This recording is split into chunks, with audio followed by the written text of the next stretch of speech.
مولاي صل وسلم دائما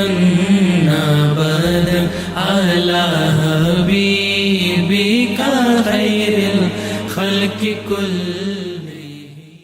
السلام علیکم ورحمۃ اللہ وبرکاتہ۔ ساتھیوں، دور حاضر میں علماء کا روپ دھارے ایسے ایسے بھیڑیے ہیں، خدا کی قسم کہ اگر بندے کو پہچان حق کی، سچ کی اور فرنگی فتنوں کے حوالے سے آگہی نہ ہو تو کبھی بھی ایسے بھیڑیوں کے اصلی روپ کو پہچاننا انتہائی مشکل ہے۔ آپ یقین کیجئے، میں بڑا اللہ تعالیٰ کا کروڑا شکر ادا کرتا ہوں الحمدللہ کہ جس نے ہمیں فکر حق کے ساتھ جوڑا، اور اس فکر حق کی برکت کی وجہ سے ہمیں ہر اچھے اور برے کی تمیز کرنا انتہائی آسان ہمارے لیے ہو گئی۔ آج غور کیجئے کہ یہ جو فتنہ آج پھیل چکا ہے اور ہر طرف سوشل میڈیا میں، عوام الناس میں یقیناً یہ فتنہ ننگا ہو چکا ہے، بے نقاب ہو چکا ہے کہ یہ جو مفتی طارق مسعود ہے، اس نے کتنی سنگین نبی کریم صلی اللہ تعالیٰ علیہ وآلہ وسلم کی بارگاہ عظیم میں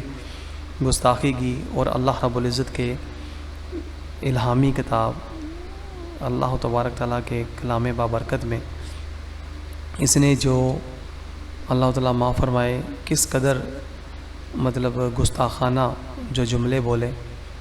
تو اس سے یہ چیز واضح طور پہ ظاہر ہو گئی، سامنے آ گئی کہ ہمارے پاس جو اللہ تبارک تعالیٰ نے فکر حق عطا فرمائی ہے، اس روشنی میں ہم بڑی آسانی سے اس چیز کو سمجھ لیتے ہیں، جان لیتے ہیں، اور ہمیں چیز سمجھ بھی آ جاتی ہے کہ صرف مسلک اہل سنت و جماعت یہ واحد ایسا مسلک ہے کہ جو حق پر ہے، اور جس کے بارے میں نبی پاک صلی اللہ علیہ وآلہ وسلم نے بشارت بھی عطا فرمائی کہ ایک جماعت، ایک فرقہ ایسا ہوگا جو جنتی ہوگا۔ اور یقیناً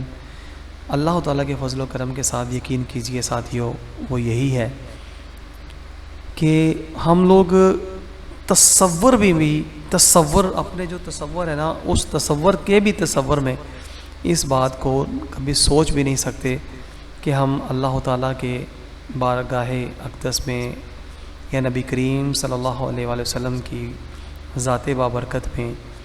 یا اسی طرح صحابہ کرام، اسی طرح چلتے آئیں بزرگان دین، اسی طرح وہ جو ہمارے جتنے بھی اسلاف سلسلہ بسلسلہ آتے رہے دنیا میں، ہم ان کے خلاف کبھی ایک لفظ بھی منہ سے نکالیں، یہ ہماری تربیت کا حصہ ہی نہیں، الحمدللہ۔ اور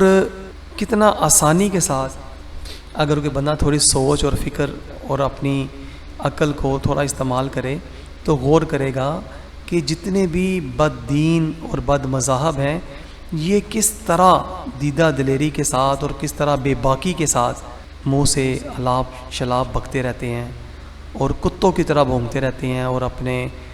جو مقدس ہماری ہستیاں ہیں مسلمانوں کی، جن کے ساتھ پہچان ہے، ان پر بھی یہ اپنی آواز کو اونچا کرنے میں ان کو لمحہ بھر کے لیے بھی محسوس نہیں ہوتا کہ ہم کیا بکنے جا رہے ہیں، اور وہ ہستیاں کہاں اور ہماری اوقات کہاں۔ یقین کیجئے ساتھیوں، یہ تصور بھی ان کے تصوروں سے مٹ چکا ہے۔ تو ہمیں یقیناً پھر اس بات کو سمجھ لینا چاہیے کہ اللہ تعالیٰ نے اگر ہمیں فکر حق کے ساتھ جوڑا ہے تو یہ میرے اللہ کا فضل عظیم ہے، نہیں تو ہم لوگ شاید جس روش پہ آج پوری دنیا پہنچ چکی ہے، جا رہی ہے، اور ہر اینگل سے اگر ہم لوگ غور کریں تو اس وقت پوری امت مسلمہ کی تباہی بربادی بھی اسی وجہ سے ہو رہی ہے کہ بیکار سمجھ کے جنہیں بجھا دیا تو نے، وہی چراغ جلیں گے تو روشنی ہوگی، ہم ان چراغوں کو جلانے کی کوشش ہی نہیں کرتے، کیوں کہ وہی چراغ جلیں گے تو روشنی ہوگی، مگر ہم لوگ اس دنیا کی چند روزہ روشنی اور چکا چوند میں اپنی آنکھوں کو اندھا کر چکے ہیں، اپنے کانوں کو بہرا کر چکے ہیں، اور ہماری زندگیاں ایک ایسی روش کی طرف جا رہی ہیں جس کی انتہا، جس کی سارا کچھ جو ہے وہ صرف تباہی بربادی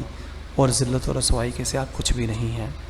تو آج دیکھیں کتنے ہی فتنے آج میڈیا کے اوپر آ کر کے تو دین کا پرچار کر رہے ہیں، مگر حقیقت میں وہ امت مسلمہ کو برباد کر رہے ہیں، کیونکہ اگر وہ حق بیانی کرتے ہوتے تو یقیناً ان کے اپنے کردار، ان کی گفتار، ان کے افکار، ان کے گھروں کے معاملات اور کفر کے تمام جتنے بھی